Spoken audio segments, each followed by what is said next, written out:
Como a gente pode identificar o meu caminho, o caminho de quem tá vendo? Você tá falando de alguns caminhos que eu acho que a turma ainda não decorou. Porque assim, quem é temente a Deus, quem se encontrou, foi salvo por Jesus, quer seguir Jesus, quando tem dinheiro, fica com um pouco de peso na consciência. Eu acho que nada deve ser feito por peso, por angústia, porque se a gente ficar com isso, os lobos vestidos com peles de cordeiro, como diria Jesus no Sermão do Monte, eles vão usar isso. E eles usam para arrancar dinheiro. Eu vejo muita gente sendo enganado em nome de Jesus ou em nome dessa religião aí. E aí, porque na verdade a gente não resolveu bem qual é o nosso caminho, no sentido de ter recursos para viver, para sustentar, cada um tem. Eu mesmo, quando tinha um livro, o meu primeiro livro, eu queria dar todos os livros. Eu lembro que a minha esposa falou, não dá, você tem que uma hora vender. E cursos online, que eu dou aula em seminário, em faculdade, mas quando era para cobrar o curso online, eu também não tinha muita coragem, muito porque a gente não se resolveu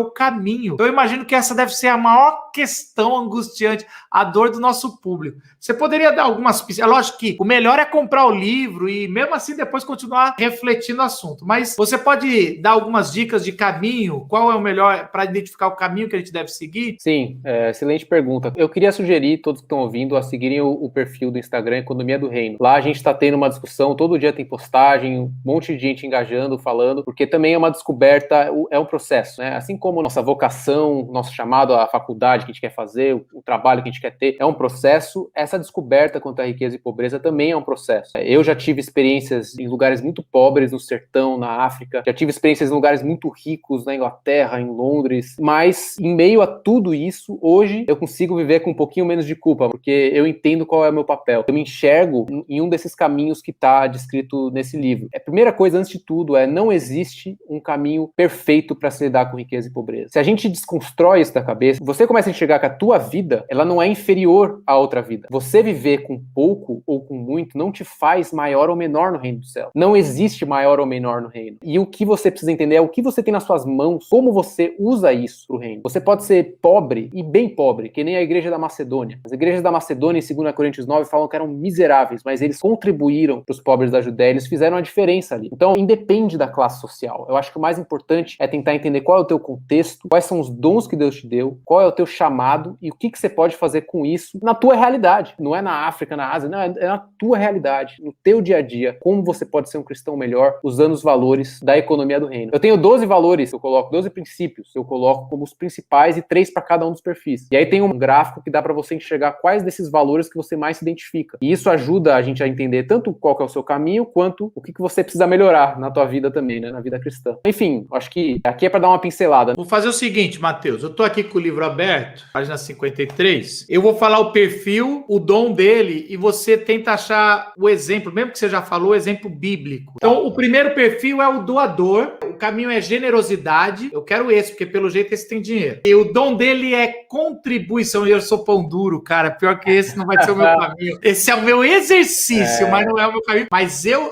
só de falar aqui, o doador e contribuição, eu conheço um montão de gente que tem esse dom, não quer dizer que eu não, as outros que não têm o dom não vão contribuir, sim, mas esses fazem um pouco a mais. Eu lembro desse dom de generosidade em Romanos 12. A gente costuma só pegar as listas de 1 Coríntios ou de Éfeso, a carta aos Efésios, mas em Romanos 12 tem uma lista de dons ali e esse é um dom de generosidade. Quem são os exemplos do perfil doador? A gente tem o exemplo de Joana, como eu falei, em Lucas 8, que contribuía para o ministério de Jesus. A gente tem o exemplo de Cornélio, que ele dava abertamente aos pobres, sendo um soldado romano. A gente tem o exemplo das igrejas da Macedônia, que elas deram mesmo em meio à sua pobreza. Para ser um doador não precisa ser rico. Para ser um doador, a diferença entre o doador e o próximo perfil é dar com coração. Então, se você vê um cara na rua, se você vê alguém que está precisando de ajuda, como que você sabe que você é um doador? Cara, teu coração queima ali e você dá. Você não está nem pensando no que ele vai fazer com aquele dinheiro. Então, esse é o perfil do doador, que é quem dá generosamente. A gente vai partir para o próximo perfil, que é o moderado, ele vai dar com a razão. Então, você pode ler aí, eu vou explicar a diferença. O moderado, mordomia, administrador. Se eu estou entendendo, o moderado, ele vai contribuir, mas ele ajuda muito mais, não só dando dinheiro, mas entrando e ajudando os outros a administrarem. Seria isso. Ele usa a inteligência essência dele, ele não dá só dinheiro, ele vai ensinar a pescar. Seria isso?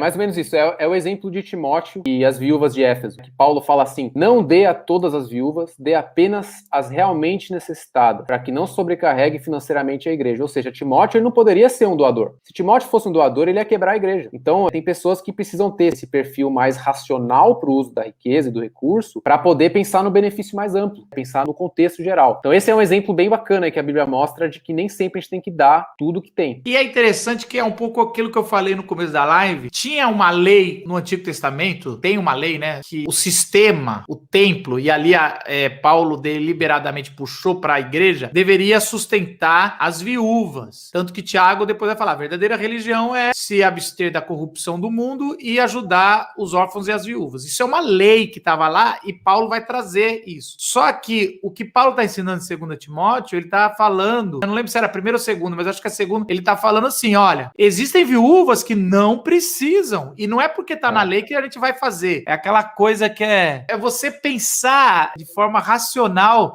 usando a lei para quem precisa, né? E também esse perfil moderado, ele se destaca no sentido de buscar simplicidade e contentamento. Outro exemplo é o Agur, esse provérbio de que não me dê nem riqueza nem pobreza, eu quero uma vida simples, contente naquilo que eu tenho. O doador não, o doador ele aceita com gratidão as riquezas, ele vive, se ele receber, ele vai aceitar com gratidão. O moderado ele já tem mais a mordomia, então ele vai ver aquilo como um instrumento para administração e não como algo para receber com gratidão. É uma forma diferente de enxergar, também é bíblico, mas é diferente. O terceiro é o transformador. O caminho que essa pessoa que é transformadora é o da justiça, e o dom dela é de misericórdia. Aí é outra pegada, porque é uma pessoa que não tá, por exemplo, se tem um morador de rua, o doador ele vai dar abertamente. O meu avô era assim, ele dava notas de R$20. O moderado ele vai pensar, vai dar um alimento, vamos pensar o que a gente vai fazer com essa pessoa, tal. O transformador ele vai falar assim, vamos para um abrigo, vamos lá tratar, vamos fazer uma ONG, vamos pensar na mudança sistêmica da pobreza. E aí entra todo um grupo de pessoas, de cristãos que vivem muito forte esse chamado, mas que por muitas vezes o problema é que eles têm se achado superior aos outros caminhos. E essa é a crítica que eu faço a esses caminhos, né, de transformação social. Eu sou muito assim. Eu trabalho com políticas públicas, eu quero mudar a realidade de pessoas, mas o que eu tenho que sempre olhar no meu coração é não achar que esse caminho é superior à minha esposa que está em casa cuidando dos meus filhos. Não é superior. O caminho do transformador não é superior ao caminho do moderado ou do doador, mas ele é igualmente relevante para o reino de Deus. Aliás, ô Matheus, eu sou presidente de uma aceleradora social, né? Então a gente já está na 5ª turma, já passou lá 50 ONGs. E o maior problema deles é que a grande maioria dos fundadores e quem trabalha são do perfil transformador.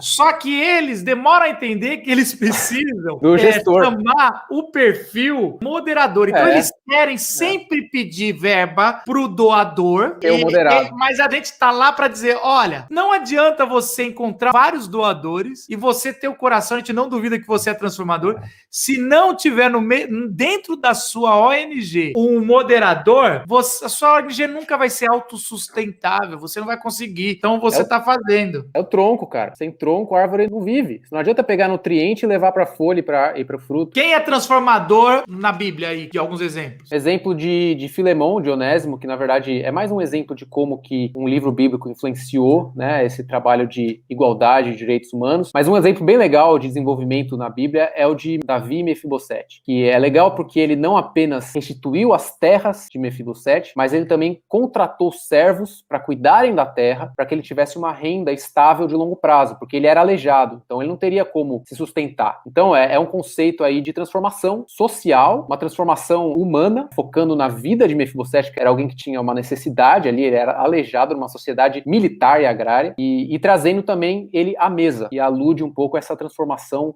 espiritual. Então acho que é um exemplo aí de projeto social na Bíblia. E o último é o abnegado. O caminho dele é dependência e o dom dele é serviço. Esse caminho, quando eu fiz a enquete no Instagram, nos stories lá, perguntando o que você mais se identifica, tal, esse é o que menos tem, porque é cada vez menor o número de pessoas que estão dispostas a abrir mão da vida para fazer projetos, porque as pessoas estão pensando mais na ótica de transformação, de ter recurso para transformar. Mas também existem pessoas que são chamadas para abrir mão. Então, de exemplo bíblico, a gente tem os pescadores, né? A gente tem também José, o pai de Jesus, Jesus, que ele, quando foi para o Egito, ele abriu mão de tudo, da vida dele toda, para cuidar do filho Jesus e foi reconstruir toda a vida dele, né? Então, ele ouviu a voz de Deus e abriu mão de tudo. Ele não estava pensando na estabilidade financeira, ele não estava pensando em transformação dos pobres, ele estava simplesmente pensando em cumprir a tarefa dele, que era cuidar do Salvador, abrindo mão de sua vida e de tudo que ele tinha, indo para um país distante. Então, esse é um exemplo de abnegado, e eu queria fechar aqui esses 4 perfis, Marcos, falando que não necessariamente todo mundo se encontra em um dos perfis. É que nem os 5 linguagens do amor. Não é... Cara, eu ia falar isso agora. Isso aqui tá parecendo temperamentos controlados pelo espírito, tinha raiva, ou 5 linguagens do amor.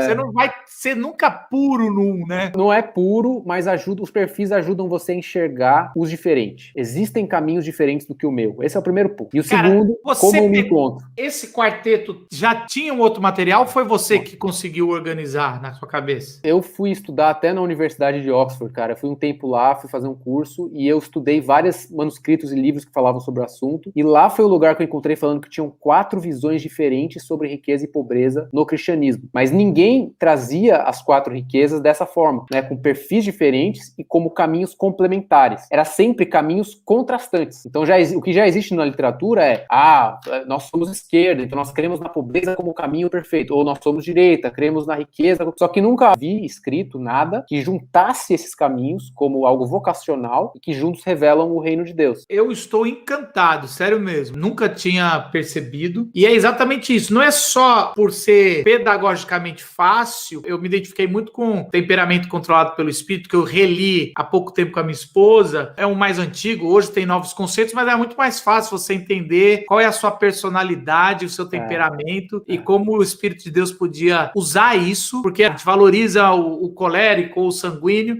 E a mesma coisa aqui, você não vai ter puro e você valoriza um e despreza o outro. E o reino de Deus, ele é feito de todos ali, do corpo, né? Então, cara, parabéns, meu, porque isso aqui dá um pano para manga gigantesco, é uma matéria importante, tira muitos mitos que a gente tem, mostra o tanto que a gente está longe de entender o reino, porque primeiro que a gente é binário, né? Agora ou é direita ou esquerda, e aí aqui já quebra, as coisas não são nem binárias, né? As coisas são muito mais complexas e o reino de Deus, ele trabalha com muitos personagens. Não dá para falar de um ou de outro.